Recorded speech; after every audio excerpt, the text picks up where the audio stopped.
2006 put him in contention today. 71 starts for the Andretti family, but only one victory with Mario in 1969. All three of those cars in that row 3 have onboard cameras. Will Power, the series' most recent winner, with a Verizon camera. And AutoNation on board with Marco Andretti, who seemed very loose and relaxed this week. Likes his chances. And Tony Kanaan with the NTT Data camera, the 2013 winner. Tony is always a great crowd favorite. But let's keep our eye on him, because if he's in that last group on that last sprint, he is a master at restarts, as he showed us when he won his Indy 500. Fernando Alonso carries the McLaren on board from the middle of row number 2. The Spaniard has accomplished a lot in his Formula One career and now wants to add an Indianapolis 500 win to that resume. Rick DeBrule. Well, we've talked a lot about the fact that he's a world champion, one of the greatest race car drivers of all time. But when the green flag flies here at Indy, he's just a rookie. He's going to have to figure out restarts. He's going to have to figure out pit stops. He's going to have to figure out traffic. Now, he's had some great advice this week. He's doing a great job. It's going to test his championship skills. He says he's as prepared as he can possibly be, but he also admits that for the Indy 500, even that may not be enough. Of course, Alonso from Spain, the Spanish version of our race, presented by ESPN Deportes, is accessed by using the SAP function on your remote control. Last year's winner, Alexander Rossi, has an AutoNation camera today and starts on the outside of the front row. After only 5 times has the race been won back-to-back. There'll be a lot of cheers for Ed Carpenter today. We ride with him from the middle of row 1, Doc. And folks, if you're looking for a small team that may be able to hang with the heavyweights, how about front row starter Ed Carpenter? Ed grew up right here in Indianapolis and blocks from the Speedway. Started coming here when he was 8 years old, and yes, he knows every word to back home again in Indiana. He graduated from nearby Butler University. In fact, won a support race here 2 weeks later.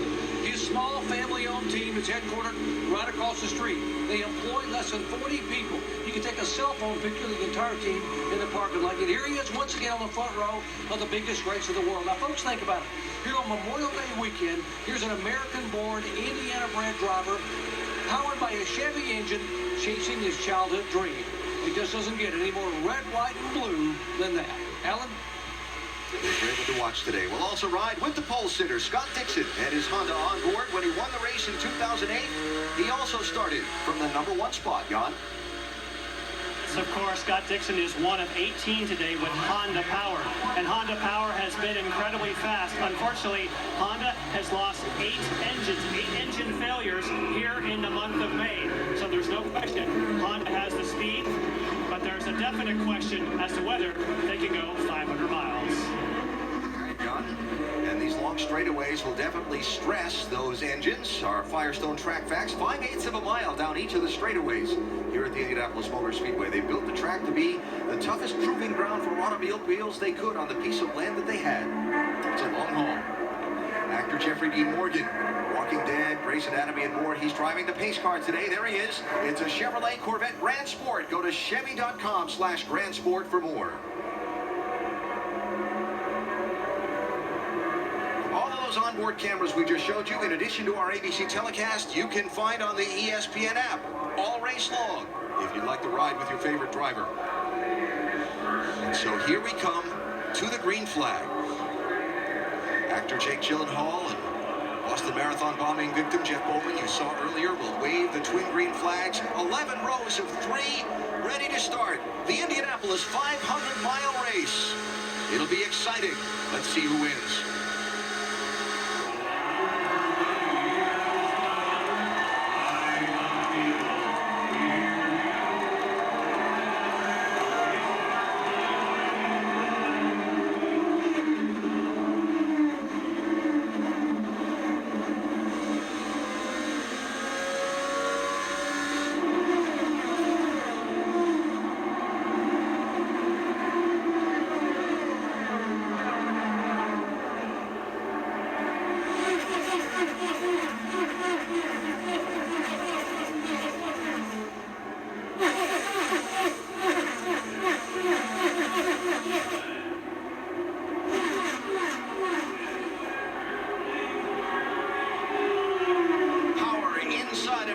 For second as Scott Dixon leads.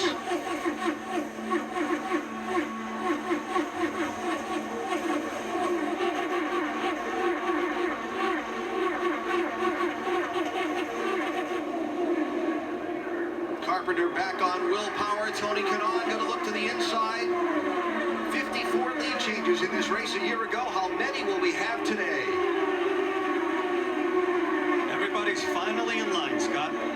Most important part, get through turn one, as we've always talked about. Also the first lap.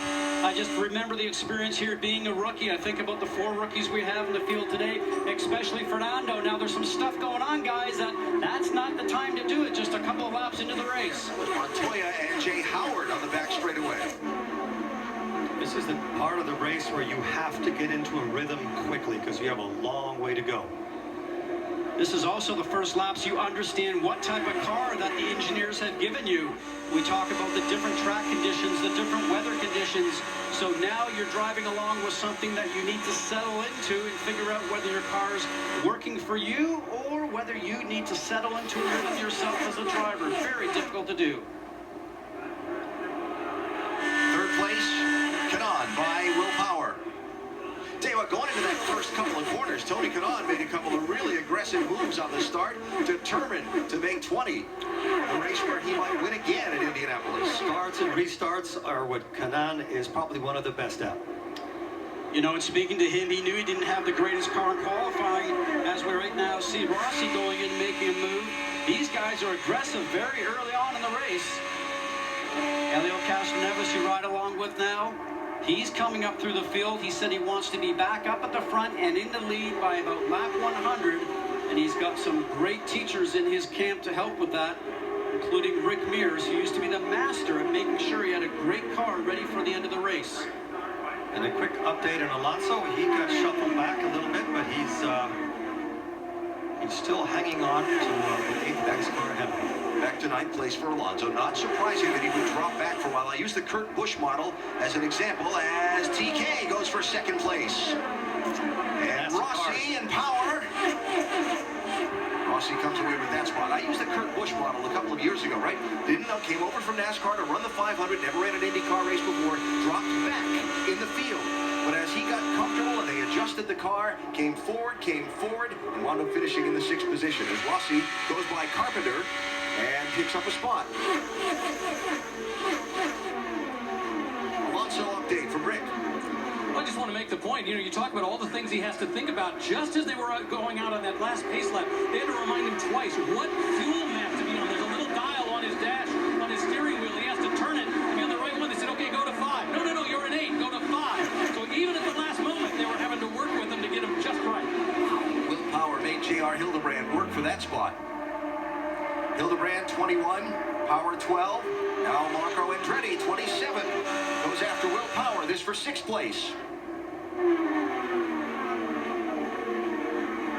And a new leader, Tony Kanaan, is by Scott Dixon to the number 1 spot. Now let's remember, they are teammates, and if they start working together, they can actually put some distance between the cars that are behind them. Doc?